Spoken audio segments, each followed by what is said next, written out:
Whoa, where am I? Ah, why hello. I didn't see you there. I'm annoyed. There's too much stuff happening in this world, and I can't keep track of everything that's happening. I need to start setting aside some time to actually learning about what's happening in this world.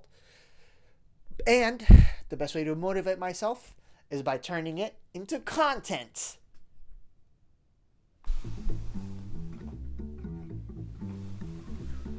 For today, the question is, what the hell is going on with homeownership?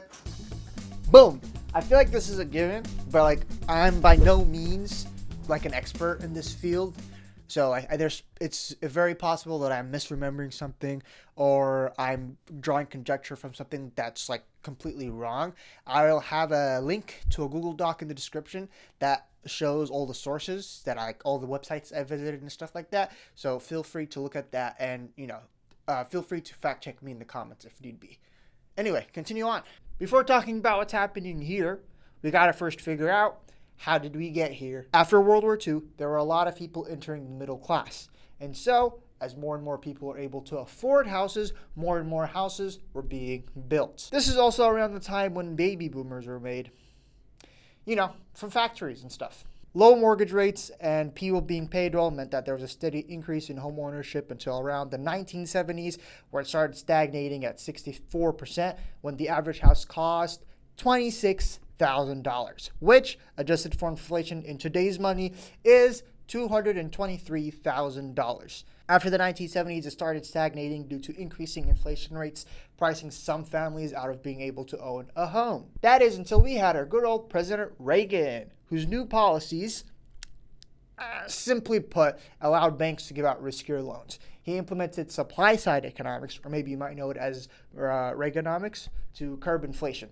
Basically, don't let the government be as involved in the economy, and let the rich have their money as it is, and it will slowly trickle down onto the poor people instead of just pulling at the top. That's not going to happen at all. But this loosened regulation on banks.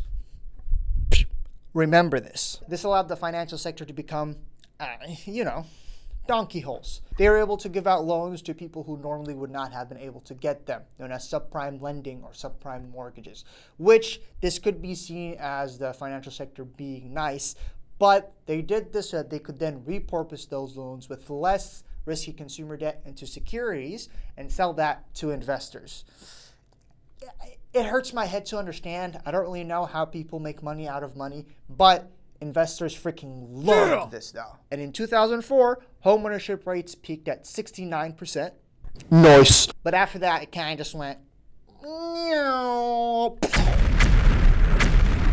But in early 2005, the demand for houses started to decrease, partly due to rising interest rates. And so, because there was not as much of a demand for houses and banks weren't making enough money, they started increasing the interest rates on mortgages to try and make some of that money back. The cycle basically just drove itself into the ground. Higher interest rates decreased demand until homeowners, both subprime borrowers and the other one, overprime borrowers, owed more on the mortgages than the actual house itself cost, and they weren't able to pay back the bank, causing the amount of foreclosures on houses to start snowballing until it hit the bottom. That is the 2008 Great Recession. This drop in homeownership rates continued until 2016, bottoming out at 62%, where it started rising again until it stagnated at around 65%. And that is where we are at to this day, where the average house costs $400,000. Why does it cost so much? From what I just told y'all regarding the history, I want you all to keep three things in mind. Ronald Reagan, always got him in the back of my head, the 2008 Great Recession, and baby boomers. Remember when I was talking about banks repurposing mortgages? This started with Reagan's presidency. People were starting to accrue more and more debt, and the government wanted there to be a place to repurpose that debt, which is where the secondary market comes in. So banks would give people mortgages. They then take that debt, the potential amount of money they would get back, and sell that to government institutions like Fannie Mae. Then the government would take that debt and repurpose it into mortgage-backed securities. Think of a security as a box that holds different kinds of debt within it. the government would sell this box to investors. And because it is government backed, investors will get their money back even if the original borrower doesn't pay their money, which makes it very low risk, supposedly. In any case, though, this is one of the reasons why so many financial firms invest in real estate, and that is why it is more beneficial for the financial market for houses to cost more because they get more money out of it. Houses have transformed from a physical good into actual money that can be sold and bought. Kind of. It's the debt thing. It's complicated. This is only one of the reasons. Arguably, one of the biggest reasons is that we just don't have enough houses. The Congressional Research Service estimates that we are 4 to 5 million houses short. The paper also states that we might not be in a housing shortage at all, but more so that we just don't have enough affordable houses. But I like my statistic better. So we are short 4 to 5 million houses. That's what I take as fact. Maybe. I don't know. And there are so many reasons that this is the case. The 2008 housing crisis didn't just kick people out of houses, it also kicked people out of jobs. Because there was no longer such demand for houses, a lot of construction companies went out of business, and the people working in these construction jobs just lost their jobs. And that effect still carries on to this day, where people are still hesitant to go back into the house building field, business, company, I don't know. And instead of building new houses, it is much safer to tear down an old house and change it into a luxury unit. But this just makes housing as a whole more expensive. Airbnbs aren't great as well because these are places that could potentially be houses but aren't.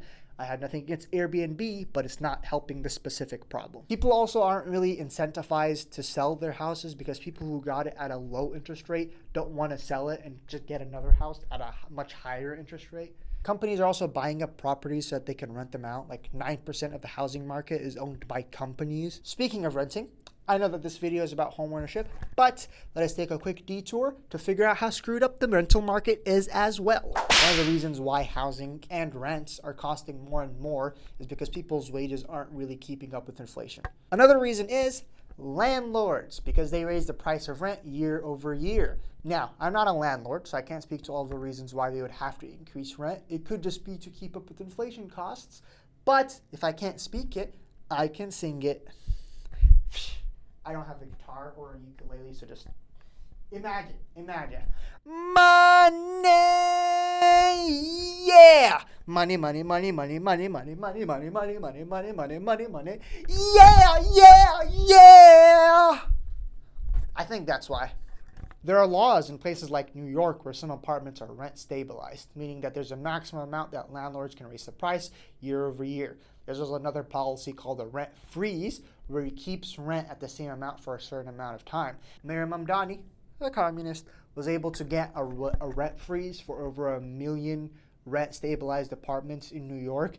Now, whether or not freezing the rent is good or bad is debatable, because on one hand, it does actually help the families whose rent has been frozen by just making it more affordable to live there.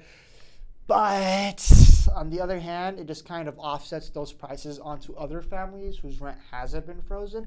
It also just increases the costs for landlords. While some of them are owned by actual corporations, the ones owned by actual people could take a loss. And in the apartments whose rent has been frozen, it might fall into a state of disrepair because the landlords just might not have the money to make those repairs. Turns out the problem isn't super simple. The rent freeze that Mr. Mamdani did was very recent, so we'll have to see what happens in the upcoming years. But something that does suck is when landlords use rental algorithms, the most famous of which being RealPage. Basically, it shows landlords the best way to maximize their profit.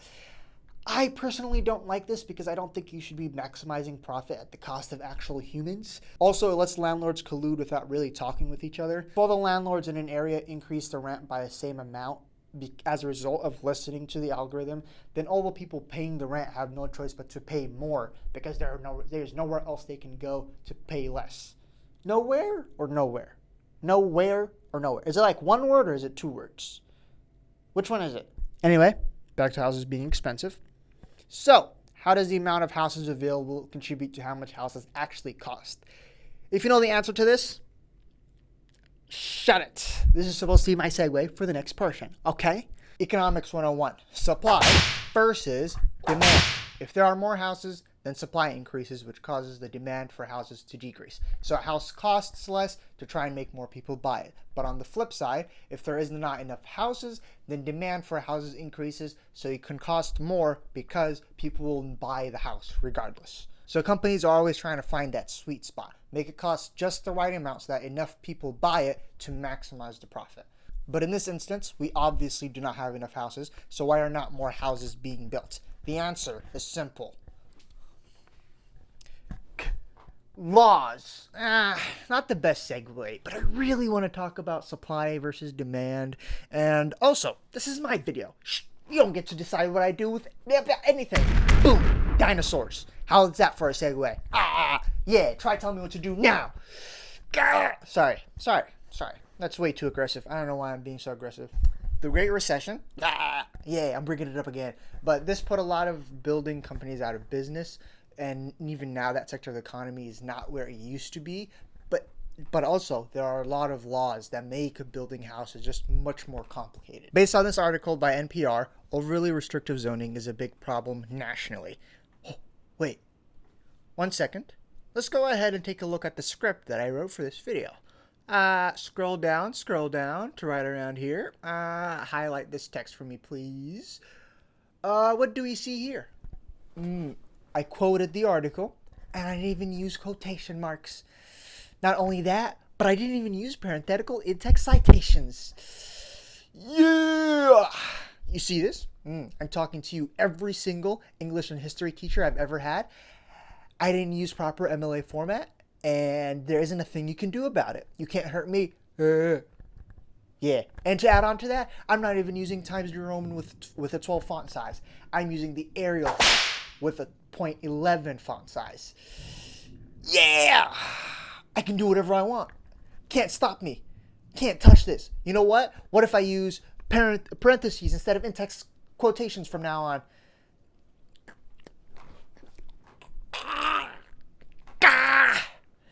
I'm the king of the world. Anyway, anyhoozle. Let's go ahead and get back to that video real quick. What was I saying? Oh yeah, zoning laws. Okay, I read an article by NPR talking about how zoning laws are hampering what these building companies can actually build. All right, to put it simply, zoning laws are laws that divvy up land and dictate what exactly can be built upon these pieces of land. This is good because it means that companies can't just build stuff like Walmart in the middle of a suburban complex. But it is annoying when it comes to housing because it restricts what kind of houses building companies can make in certain areas. I'm not going to get into all the nitty-gritty of all the different types of zoning laws. I also just don't know that much about zoning laws. But just know that in places like California and Nashville, there are zoning laws stopping high-density housing from being built in certain areas. High-density housing being like making a lot of small, affordable houses in a large area, like townhouses or condos and stuff like that. So why don't we just change these laws and make more houses? Well, zoning laws in and of themselves are not a bad thing, and it's much harder to change a law than it is to just add and remove laws. But also, the second thing is boomers. Yeah, I told y'all to remember boomers. Did you not think that I would circle back to them? Huh? You didn't think I would do that? Huh? You thought I would forget? You thought I would? Yeah, that's right. I freaking sorry. I hate to stop being so aggressive. I don't know where all this anger is coming from, but why do boomers matter in the housing market?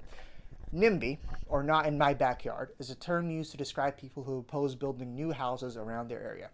This doesn't really include all boomers, honestly, although people I know, pretty fantastic.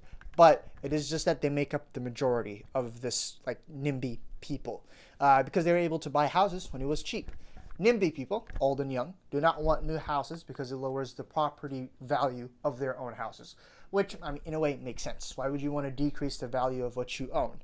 And NIMBY people, that's just what I'm going to call these NIMBY folks, are fine with houses being built in general. They just don't want it to happen around their property / area / house. Using California as an example, California has the California Environmental Quality Act, known as CEQA. CEQA, C-E-Q-A, CEQA? I think that's how you say it. Anyway, it just makes sure that potential environmental consequences are addressed by companies before they start building anything, which I think is pretty great because why harm the environment when you don't need to? But NIMBY people are using this as an excuse to stop development projects. There are many different CEQA lawsuits, and this law is necessary to stop certain companies from just destroying the environment. But NIMBY people are using it in bad faith just because they don't want their properties to cost less. And not only is this impeding housing projects that are desperately needed in California, but they're also giving actual environmentalists a bad rep. A terrible two birds with one stone. NIMBY people, all the people of the school of NIMBY, all the people majoring in NIMBYism, NIMBYism. That's good. Whatchamacallit? I copyright claim that. NIMBYism, that's mine. Anyway, all of those people, tell the truth. Be honest with your agendas. You also, politicians. I think that's gonna work. Anyway, continuing on. Now that I have complained enough to meet my quota for the year, and I have made all of us depressed with the knowledge that we will never be able to afford rent, much less own a home, Beebs, I'm just messing with you. Let us now talk solutions. Firstly, is the most obvious solution: increase the gosh darn housing supply. Do this by changing zoning laws, providing government incentives, whatever is needed to increase the supply. More houses will make house prices go down one way or another. For the ever-increasing amount of rent control and rent stabilization are both pretty good. And also the government could step in to try and make affordable housing initiatives, basically making a house with the sole intent of making it affordable for low-income households. Lastly, just steal from other countries, bro. Like, not literally, but like steal their government policies. Let us use Vienna, Austria as an example, known as the world's most livable city. Just take whatever they're doing to make themselves the world's most livable city and make it our own. Just supersize it, bro. Yeah, baby. That's right, teachers. I'm advocating for plagiarism. Yeah, what you gonna do about that? Not only that, but let America take the credit and say that we came up with it ourselves. Boom. Shots fired. The government of Vienna owns about 200,000 apartments. There's also another 200,000 cooperative apartments with municipal subsidies. Basically, the government offers subsidies to the people in these apartments to make living there cheaper. Obviously, the people living in either type of apartment still have to pay rent and everything, but it is just makes it so much cheaper, bro. I couldn't find an article comparing America and Vienna specifically, but renters in Vienna pay on average a third of what rent costs in places like London, Paris, and Dublin. Now, the solution is not foolproof, right? Since the government is keeping track of 200,000 apartments, if something breaks for the tenants, it is very rare for the government to send someone to fix it. It is more often that the tenants themselves will have to fix it, either by hiring a handyman or DIYing it themselves. And for people who cannot go to the government apartments or the subsidized apartments, renting in a private apartment is a lot more expensive. The private apartments themselves are also better, but neither here nor there. The solution isn't a one-stop. The solution isn't going to fix the problem completely, but it's something to at least consider. See why it works so well. Anyway, that's it for now. To reiterate, I'm not smart, so could be maybe wrong, right? There's a lot of stuff I did not cover, like gentrification or redlining. Not great things, but I hope I at least explained enough to where you have a base understanding of what is happening. Honestly, this video was more for me than it was for you, but if you enjoyed it, you might be ever so inclined to doing the YouTube things. Like and subscribe. Let me know if there's anything else you would want me to cover. I already know what else I want to talk about, but if what you say coincides with my ideas, I will make it seem like it was your idea all along. Pretty good deal if you ask me. Don't ask me. I'm tired. Anyway, that's it for now. Peace.